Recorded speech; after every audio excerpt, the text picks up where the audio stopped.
Go ahead, drink it in. Chelsea Football Club are officially back. I said it after the Borussia Dortmund game, but if you didn't believe that Chelsea are back after this game against Leicester, 3-1, dominant, convincing win, you should be worried about Chelsea. We are back. It is official. It is all but official at this point. What a performance today. A convincing win, dominant win, a thoroughly deserved win away from home against Leicester.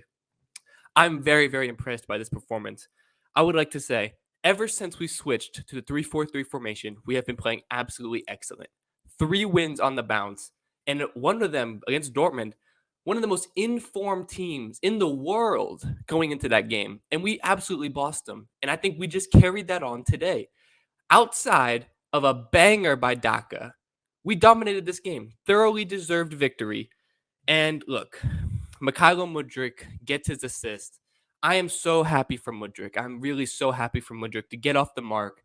Mudryk has escaped 007 allegations. Manchester United fans, you're going to have to go ahead, delete the memes, delete everything you had about the 007 because Sancho is still the only 007. So you're going to have to just hold that. Manchester United fans, you're going to have to go ahead and just hold that because Sancho remains the only 007.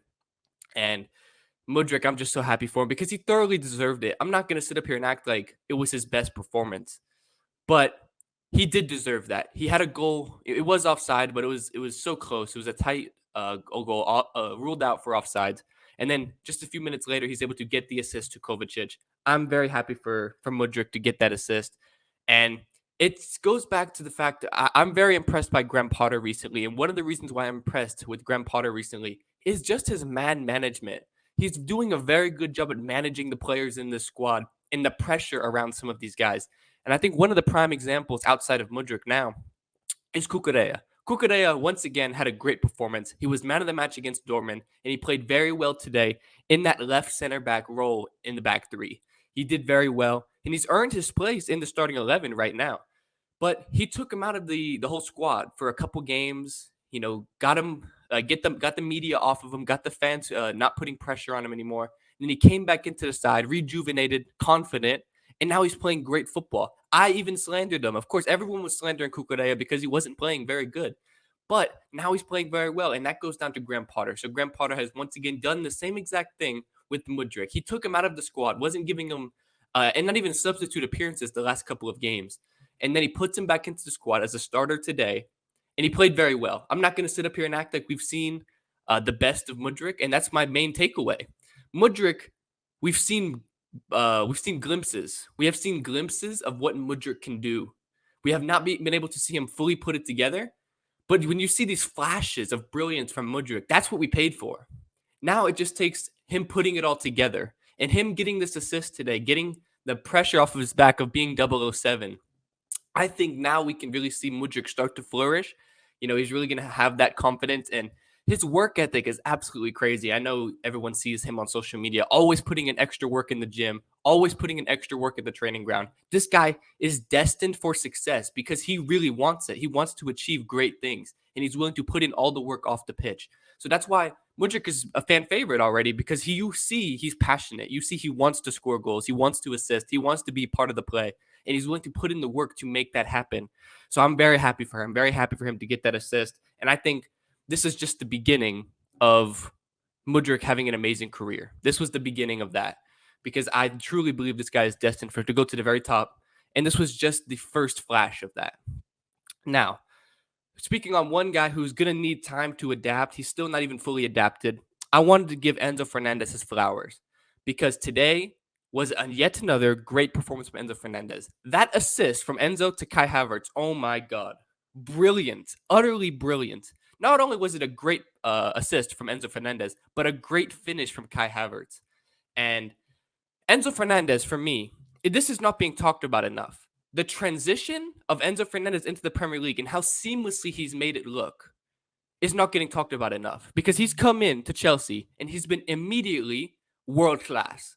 Immediately, he pocketed Jude Bellingham against Dortmund, and then he's not really made mistakes. I mean, obviously, every player is going to make mistakes. Every player is going to have moments where you can meme him.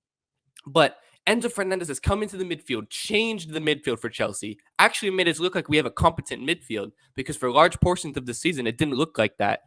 And I mean, coming from the Portuguese league into the Premier League, it's not an easy transition. And Enzo Fernandez has done it so seamlessly. He's been playing so good. This guy, there's a reason we paid 120 million for him, and this is why. Every single game, he's doing world class passes. He's retaining the ball well. This guy is just so good. Enzo Fernandez is so good, brilliant. He's utterly brilliant, and he deserves his flowers. And it's one of those things. He deserves credit for this transition. He really does, because in the same way that I think in general in football at the moment, there's an issue because players get scrutinized far too quickly when adapting to the Premier League. And it's because of the price tag. And we'll use Mudryk as an example today. If he didn't get this assist, people would be saying, "Oh, he's 007, he's a fraud, this and that." People are still going to say that, but that's all down to the price tag. You see the flashes from Mudryk; he's playing very well. And it just comes back to the fact us as football fans, we need to give players more time. We can't just get on players' backs immediately. I understand it's funny. I understand it's funny if a player is going for 007. But just because you pay 70 million, 80 million, 100 million for someone doesn't mean they're going to seamlessly adapt to the league. We need to give players more time as football fans collectively and let players adapt to the league, give them time to adjust, give them time to get the full fitness, and then we'll see their best. Players immediately already have an immense amount of pressure when coming to a new club. And on top of that, coming to a new club with a hefty price tag. And then after one game that you don't get a goal or assist, you're getting called a fraud, you're getting scrutinized, you're getting slandered. It's not easy. And I mean, it's one of the things I think Anthony has been far too overhated this season. And that's coming from a Chelsea fan. I think Anthony gets slandered too much. I think Mudryk has been slandered too much. And that's why I'm glad that he avoided the 007 allegations because that's going to take away from some of that scrutiny. And one of the players who isn't getting slandered is Enzo Fernandez, and that's because he has seamlessly transitioned into the league. But not every player is like that. Not every player can do what Enzo Fernandez has done. And that's why I think when someone does it like Enzo Fernandez, he deserves all the credit in the world because it's not easy to do. You see it time and time again. It's not easy to do. Some players are never able to adjust, and some players are able to figure it out at some point. Sometimes it takes a whole season. So I give Enzo Fernandez a lot of credit, and I'm still backing Mudryk. What a performance today from both of them.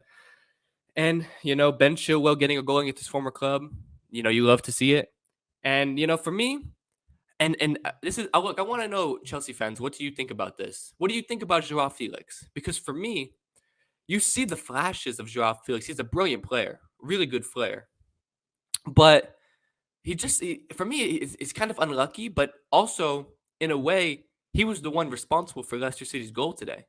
So, with Nkunku coming in, do we really need Joao Felix? Do we really need him? Should we pay 80, 90, 100 million for Joao Felix? Is that something we should do? I'm not convinced at the moment because it's not that he's playing bad. I love watching him play. He's a brilliant player, of course. But I don't know. The fact that he did have a mistake leading to a goal today, he was subbed off at halftime. And that might have been because of an injury, but I'm not exactly sure about that. What do you think of Joao Felix? Should we sign Joao Felix? It's something, I think it's a debate at this point because you can see reasons why we do need him, and you can see reasons why maybe we would want to get him on a long-term deal. But then at the same time, he makes that mistake and he's not really been able to get the goals per se. I mean, he did have the offside goal today, but he's for me so far seems one of the most unlucky players. And people thought it's the Diego Simeone system that's why he's not being able to flourish and thrive.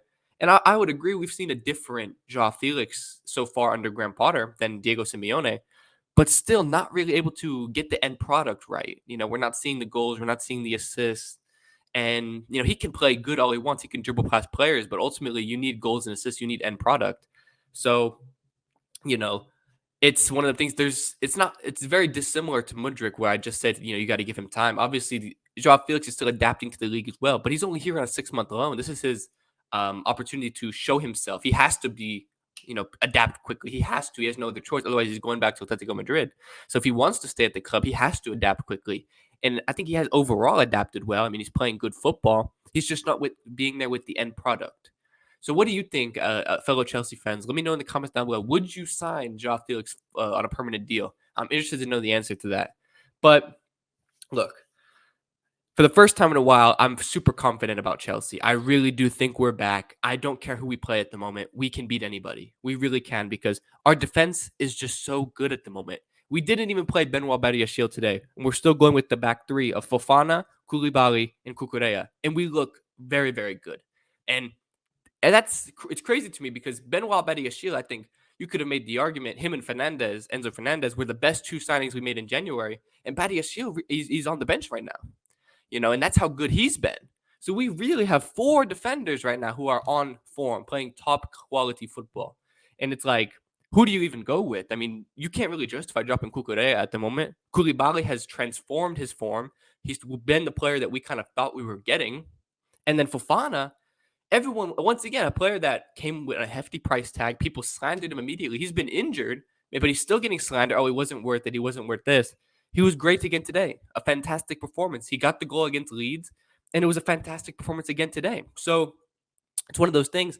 We have quality depth at the back at the moment, and I'm very confident with that. The midfield is playing well. I like what we're seeing out of Ben Chilwell. He scored the goal today, and Loftus-Cheek even played well today in that right wing back role. And this was without Reece James. It's crazy because we played this well, and I'm forgetting that we didn't even have Reece James. We still have players out. Kante is going to be coming back. We still have players coming back. Raheem Sterling wasn't in the squad today. Thiago Silva wasn't in the squad today. So it's one of those things. Now we are really seeing Chelsea fire on all cylinders. And that's why you should be scared as a football world, because right now we have elite depth if everyone can get fit. And it's one of those things. Look, we might have dug ourselves too far of a hole to get into the top four. I really do think that it's going to be almost impossible to make that happen. Even if we win every single game left in the Premier League, I still don't know if it would happen. But I said this last time, and people disagreed. People said Benfica would beat us. I still think if Chelsea are playing like this, we can win the Champions League. We thrive in seasons when we aren't playing good in the league. If you look at our Champions League winning seasons, 2012 and 2021, it wasn't our best ever league campaigns. It was controversy going on. Most of the time we sacked our manager. It was never perfect. It wasn't like Chelsea are the favorites to win the Champions League. We've never won the Champions League when we're the favorites to win the competition. We thrive being the underdogs. We thrive in moments where people doubt us and we come out on top. We were doubted in 2012, and rightfully so. Barcelona were a very good team. So were Bayern Munich. It was in Munich. There was no reason for us to win that, but we did. 2021.